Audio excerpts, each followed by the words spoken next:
ప్రియ శ్రోతలు, ఈ రోజున మన వాక్య పాఠం 1 యోహాను 2వ అధ్యాయం 7 నుండి 11వ వచనం వరకు జాగ్రత్తగా వినండి. ప్రియులారా, మొదటి నుండి మీకున్న పూర్వపు ఆజ్ఞనే కాని కొత్త ఆజ్ఞను నేను మీకు రాయటం లేదు. ఈ పూర్వపు ఆజ్ఞ మీరు విన్న వాక్యమే, మరియు కొత్త ఆజ్ఞను మీకు రాస్తున్నాను. చీకటి గతించిపోతోంది, సత్యమైన వెలుగు ఇప్పుడు ప్రకాశిస్తున్నది. గనుక అది ఆయన యందు మీ యందు సత్యమే. వెలుగులో ఉన్నాను అని చెప్పుకుంటూ తన సహోదరుణ్ణి ద్వేషించేవాడు ఇప్పటి వరకు చీకటిలోనే ఉన్నాడు. తన సహోదరుణ్ణి ప్రేమించేవాడు వెలుగులో ఉన్నవాడు. అతని యందు అభ్యంతర కారణమేదీ లేదు. తన సహోదరుణ్ణి ద్వేషించేవాడు చీకటిలో ఉండి చీకట్లో నడుస్తున్నాడు. చీకటి అతని కన్నులకు గుడ్డితనము కలుగచేసింది. గనుక తానెక్కడికి పోతున్నాడు అతనికే తెలియదు. మొదటి నుండి మీకున్న పూర్వపు ఆజ్ఞ ఏమిటది? మొదటి నుండి అంటే ఆ మొదలేది? మొదలు అంటే ఆది. ఆది అంటే 1 యోహాను పత్రికలో ఆది అంటే అది యేసు అవతారం. అది బెత్లెహేములో మొదలైంది. వడ్రంగి దుకాణంలోకి కొనసాగింది. అక్కడి నుండి 3 ఏండ్ల బహిరంగ సేవలోకి పొడిగించబడింది. మొదటి నుండి మీకున్న పూర్వపు ఆజ్ఞ యేసు ప్రభువు తన అపొస్తలులకు ఆజ్ఞాపించిందే. ఆయన తన 12 అపొస్తలులతో కలిసి ఉండగా ఆయన ఇచ్చిన ఆజ్ఞలన్నీ మొదటి నుండి మీకున్న ఆజ్ఞలే, పూర్వపు ఆజ్ఞే. ఎన్నోసార్లు పలు విధాలుగా ఆయన ఆయా ఆజ్ఞలు శిష్యులకిచ్చాడు, వారి చేత చేయించాడు, తాను చేశాడు. యోహాను సువార్త 13వ అధ్యాయం 34-35 వచనాలు, మీరు ఒకరిని ఒకరు ప్రేమించాలని మీకు కొత్త ఆజ్ఞ ఇస్తున్నాను. నేను మిమ్మును ప్రేమించినట్లే మీరు ఒకరిని ఒకరు ప్రేమించాలి. మీరు ఒకని ఎడల ఒకడు ప్రేమగలవారైన ఎడల దీనిని బట్టి మీరు నా శిష్యులని అందరూ తెలుసుకొంటారు అన్నాడు ప్రభువు. యోహాను సువార్త 15వ అధ్యాయం 10-12 వచనాల్లో ప్రభు అన్నాడు, నేను నా తండ్రి ఆజ్ఞలు గైకొని ఆయన ప్రేమయందు నిలిచి ఉన్న ప్రకారము మీరు నా ఆజ్ఞలు గైకొన్న ఎడల నా ప్రేమయందు నిలిచి ఉంటారు. నేను మిమ్మును ప్రేమించిన ప్రకారము మీరు ఒకరినొకడు ప్రేమించవలెననడమే నా ఆజ్ఞ. యోహాను తన పత్రికలో అంటున్నాడు, ఈ పూర్వపు ఆజ్ఞనే నేను మీకు రాస్తున్నాను, కొత్త ఆజ్ఞను రాయటం లేదు. యేసు ప్రభు ఈ భూలోకంలో ఉండగా నేర్పిన పాఠమిది, ఇచ్చిన ఆజ్ఞ ఇది. నూతన జన్మను అనుభవించిన వారై పరిశుద్ధాత్మకు నిలయములైన విశ్వాసులకు ఇప్పుడది కొత్తది అయింది. ఎందుకంటే ప్రభువు ఇది చెప్పినప్పుడు అది శిలువకు అవతలి వైపు మాట. అప్పుడు చెప్పింది పూర్వపు మాట. పరిశుద్ధాత్మ వచ్చిన తరువాత శిలువకు యువతలి వైపు ఇది కొత్త మాట. విశ్వాసులు దేవుని చిత్తమునే జరిగించాలి. దేవుని చిత్తమిదే, మనం యేసును ప్రేమించాలి. దాన్ని బట్టే మనము విశ్వాసులమనే గుర్తింపు. విశ్వాసికి దేవుని చిత్తం జరిగించటం అంటే ఎంతో ఇష్టం. చీకటి గతించిపోతోంది, సత్యమైన వెలుగు ఇప్పుడు ప్రకాశిస్తోంది. ప్రభువును ఇంకా బాగా సన్నిహితంగా చూడగలం. దేవుని చిత్తాన్ని ఇప్పుడు మరీ తేటగా గ్రహించగలం. రాను రాను మనం సర్వసత్యములోనికి నడిపించబడుతున్నాము. ప్రతిరోజు మనలో ఎదుగుదల కానవస్తుంది. దేవుని వాక్య అధ్యయనం ద్వారా మనకు ఎదుగుదల, అభివృద్ధి, పురోగతి కలుగుతుంది. రాయబడిన వాక్యం సజీవ వాక్యాన్ని వెల్లడి చేస్తుంది. ఈ సజీవ వాక్యమే యేసుక్రీస్తు. ఆయనే జీవాహారం, ఆయనే జీవజలం. ఆయన పెట్టే ఆహారం తినకపోతే బ్రతకలేము, క్షీణించి నశిస్తాము. విశ్వాసులు ఏవో కొన్ని నియమాలు పాటించి అదే చాలులే అని స్వయం తృప్తితో ఉండిపోతున్నారు. రాను రాను మనుషులు మరీ కంప్యూటర్లైపోతున్నారు. మనం కంప్యూటర్లము కాము, సజీవ వ్యక్తులం, మనుషులం. నీవు దేవుని బిడ్డవైతే నీకు కొత్త స్వభావం వచ్చింది. అయితే పాత స్వభావం కూడా ఉంది. పాతదానిలో మంచి అనేది ఏ కోశానా లేదు. కొత్త స్వభావం ఎల్లప్పుడూ దేవుని చిత్తమే జరిగించాలి అంటుంది. కొత్త స్వభావం దేవుణ్ణి సంతోషపెట్టాలనే చూస్తుంది. చీకటి గతిస్తున్నది. సత్యమైన వెలుగు, కాంతి ఇప్పుడు ప్రకాశిస్తోంది. పూర్తిగా చీకటి అంతరించలేదు, ఇంకా ఉంది. దేవుని వాక్యాన్ని గురించిన అజ్ఞానాంధకారం ఇంకా ఉన్నది. సత్యమైన వెలుగు యేసుప్రభువే. ఈ వెలుగు ఈ భూమిపై వెలుగుతోంది, ప్రకాశిస్తోంది. నిజమైన వెలుగు.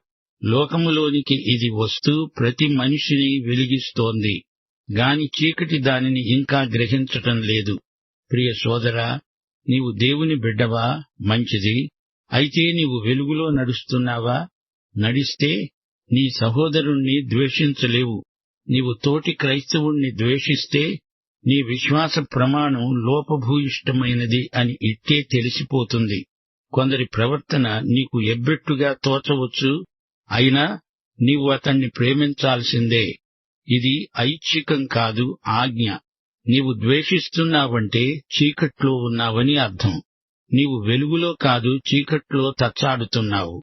ఈ చీకటి ప్రకృతి సంబంధమైనది. మనమంతా అందులోకే పుట్టాము. ఎఫెసీ పత్రిక 4:18 వారైతే అంధకారమైన మనస్సు గలవారై తమ హృదయ కాఠిన్యము వలన, తమలో ఉన్న అజ్ఞానము చేత దేవుని వలన కలిగే జీవములో నుండి వేరుపరచబడిన వారై తమ మనస్సునకు కలిగిన వ్యర్థతను అనుసరించి నడుచుకుంటున్నారు. మానవత యొక్క సహజ స్థితి అలా ఉంది. మనమున్న స్థితిని బట్టి దేవుడు మనల్ని శిక్షించటం లేదు. యోహాను సువార్త 3:18 ఈ ప్రశ్నకు ముక్తసరిగా జవాబిస్తోంది. యేసుక్రీస్తునందు విశ్వాసముంచేవానికి తీర్పు తీర్చబడదు. విశ్వసించనివాడు దేవుని అద్వితీయ కుమారుని నామమందు విశ్వాసముంచలేదు గనుక వానికి ఇంతకు మునుపే తీర్పు తీర్చబడింది. అది సంగతి. మనం స్వభావరీత్యా పాపులము. ఇది ముమ్మాటికి నిజం. దానికి మనము బాధ్యులం కాము. అయితే రక్షకుణ్ణి తిరస్కరిస్తే ఈ విషయంలో నీదే బాధ్యత. దాని ఫలితాన్ని నీవే అనుభవించాల్సి వస్తుంది.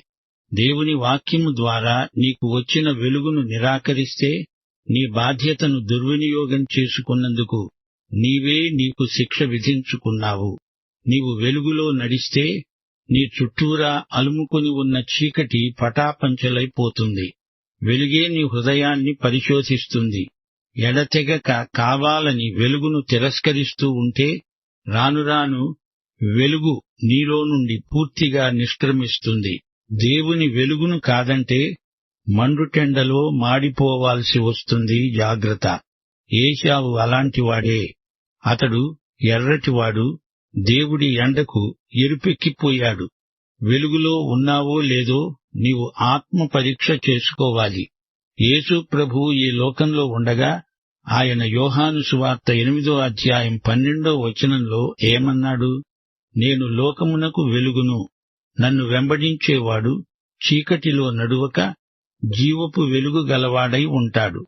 శ్రోతా, నీవు క్రీస్తును వెంబడిస్తున్నావా? యేసుక్రీస్తు నీకు వెలుగై ఉన్నాడా?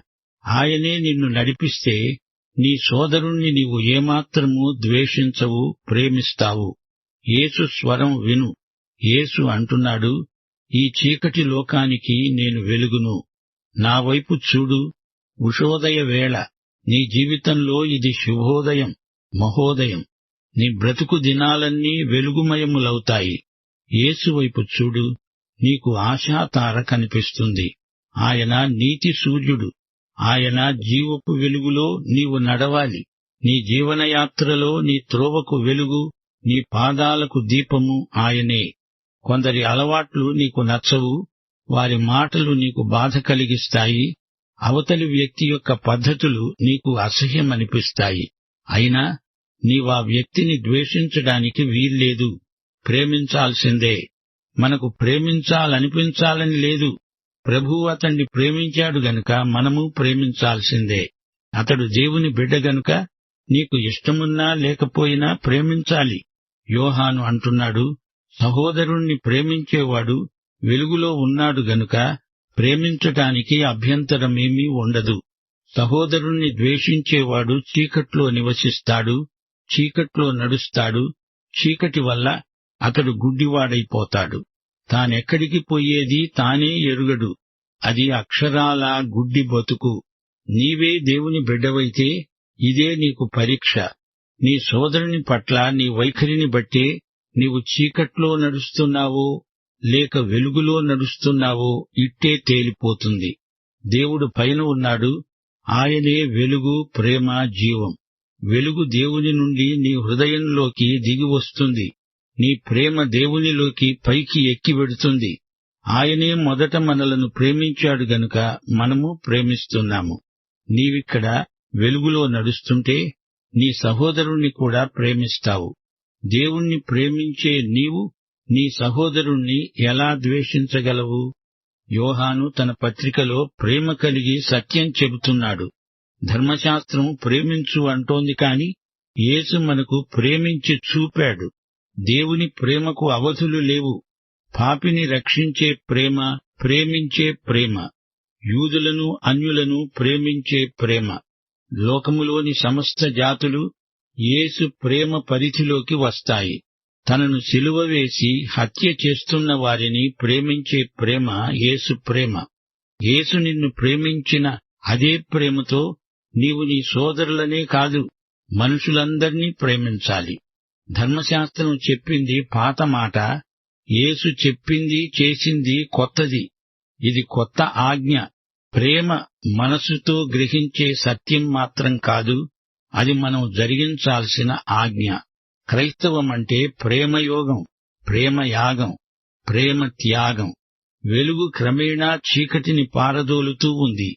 చిట్టచివరికి యేసు వచ్చేటప్పటికి చీకటి గతించడం, పూర్తి వెలుగు ప్రకాశించడం జరుగుతుంది. వెలుగంటే ప్రేమే, చీకటంటే విద్వేషమే. రానురాను వెలుగు తేజరిల్లాలి, చీకటి రానురాను అంతరించిపోవాలి. యేసాజ్ఞ ప్రేమాజ్ఞ. యేసు రాజ్యం ప్రేమరాజ్యం. యేసు ప్రేమరాజు. మన వ్యక్తిగత సంబంధాలలో ఏది చీకటి, ఏది వెలుగు చూడగలగాలి. తోటి మానవులతో మనకున్న సంబంధాలు ప్రేమో ద్వేషమో ఏదో ఒకటి అయి ఉంటుంది. తటస్థ విధానమంటూ ఉండదు. తెలుపు నలుపు స్థూలంగా రెండే రెండు రంగులు. ఆధ్యాత్మికంగా నీవు ప్రేమించకపోతే ద్వేషించినట్లే. ఉదాసీనమనేది ఉండదు. వెలుగు చీకటి, ఆధ్యాత్మిక జగతిలో సంధ్యా ప్రదోషకాలం అంటూ ఉండవు. అటో ఇటో అయితే వెలుగు, కాకపోతే చీకటి, అంతే. సోదరుణ్ణి సోదరుడు ప్రేమించాలి. స్వార్థం పనికిరాదు.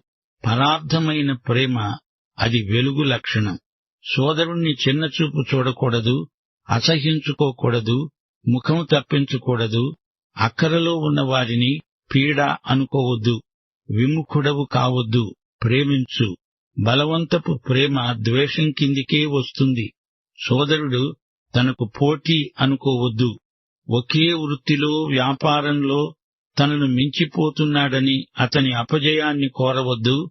సోదరుణ్ణి సోదరుడుగా అంగీకరించాలి. అనగా అతని అక్కర నా అక్కర, అతని కష్టం నా కష్టం, అతని సంతోషం నా సంతోషం అనుకోవాలి.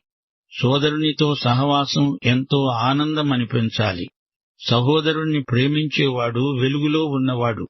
అందుచేత అతడు తొట్టిల్లడు. అభ్యంతరమేదీ ఉండదు. ఇద్దరికీ అది శ్రేయస్కరం. ప్రేమ మన ఆధ్యాత్మిక జీవితానికి గొప్ప ఉజ్జీవదాయకం. విద్వేషం పెరుగుదలను అరికడుతుంది. దేవుడు ప్రేమ. క్రీస్తు యొక్క కొత్త ఆజ్ఞ ప్రేమ. అందుచేత ప్రేమ మనలను దేవునికి, మనుషులకు సన్నిహితులను చేస్తుంది. ద్వేషం మనలను దేవుని నుండి, తోటి మానవుల నుండి దూరం చేస్తుంది. ఎవని హృదయంలో ద్వేషం ఉందో, కక్షా కార్పణ్యం ఉందో, క్షమించే మనసు లేదో, అట్టి వ్యక్తి ఆధ్యాత్మిక జీవితంలో ఎదగడు. సహోదరుణ్ణి ద్వేషించేవాడు చీకట్లో ఉన్నాడు, చీకట్లో నడుస్తున్నాడు.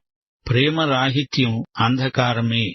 ఆ చీకటి అందులో నడిచేవానికి గుడ్డితనం కలుగచేస్తుంది. విద్వేషం గుడ్డితనానికి మూల కారణం. సోదరునితో జగడమాడిన నీకు అతని మంచితనం కనిపించదు. వ్యక్తిగత విరోధాలను బట్టి సంఘసేవ కుంటుబడుతుంది.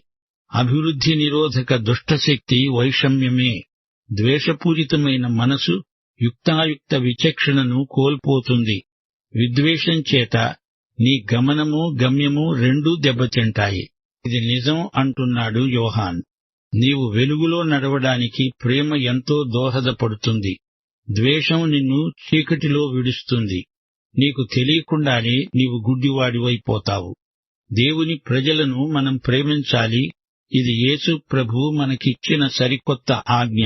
ఇశ్రాయేలుకు ధర్మశాస్త్రమిచ్చిన ఆజ్ఞ లేవియకాండం 19వ అధ్యాయం 18వ వచనంలో ఉంది. దేవుని కుమారుడు తన శిష్యులమైన మనకిచ్చిన ఆజ్ఞ యోహాను సువార్త 13వ అధ్యాయం 34వ వచనంలో ఉంది. లేవియకాండం 19వ అధ్యాయం 18వ వచనం పాతది. యోహాను సువార్త 13వ అధ్యాయం 34వ వచనం కొత్తది. అయితే పరిశుద్ధాత్మ 5వ అధ్యాయం 5వ వచనంలో ఈ ఆజ్ఞను పాటించడానికి విశ్వాసులమైన మనకు సహాయపడుతున్నాడు.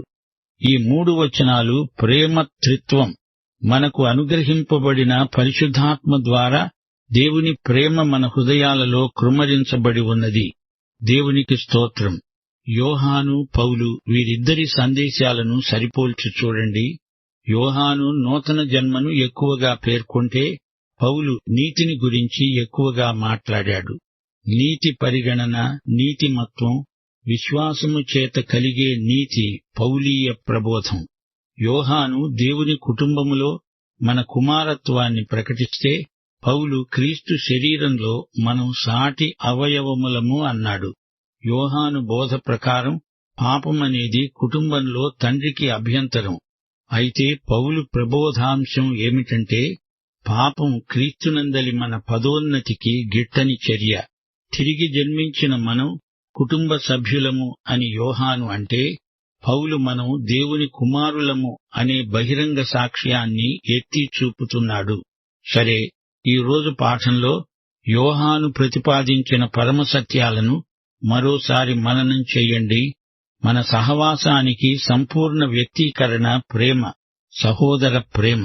ఈ సహోదర ప్రేమ యేసు ఆజ్ఞగా ఒక గొప్ప మహాశక్తిగా ఆవిర్భవించింది. ఇది క్రీస్తునందు నెరవేరిన నూతన నియమం, విశ్వాసియందు అమలు కావలసిన నియమం, ప్రేమ నియమం, దేవుని కుటుంబ నియమం. ఇది ప్రభువునందు మనయందు ఉన్న నియమమే. ఇదే పరమసత్యం. విద్వేషం క్రైస్తవ సహవాసాన్ని పాడుచేసే దుష్ట నియమం. విద్వేషం చీకటి రాజ్యానికి చెందినది. ప్రేమ వెలుగు రాజ్య సంబంధమైనది. వెలుగులో దేవునితో విశ్వాసి తిరిగి ఇతర సోదరులతో సహవాసాన్ని పెంపొందించుకోగలడు. విద్వేషం సహవాసాన్ని చంపుతుంది. విద్వేషం ఆధ్యాత్మిక అంధకారం, అంధత్వం. పాఠం ఇంతటితో సమాప్తం. ప్రభువైన యేసుక్రీస్తు వారి దివ్యకృప, తండ్రి అయిన దేవుని పరమ ప్రేమ, పరిశుద్ధాత్మ యొక్క అన్యోన్య సహవాసం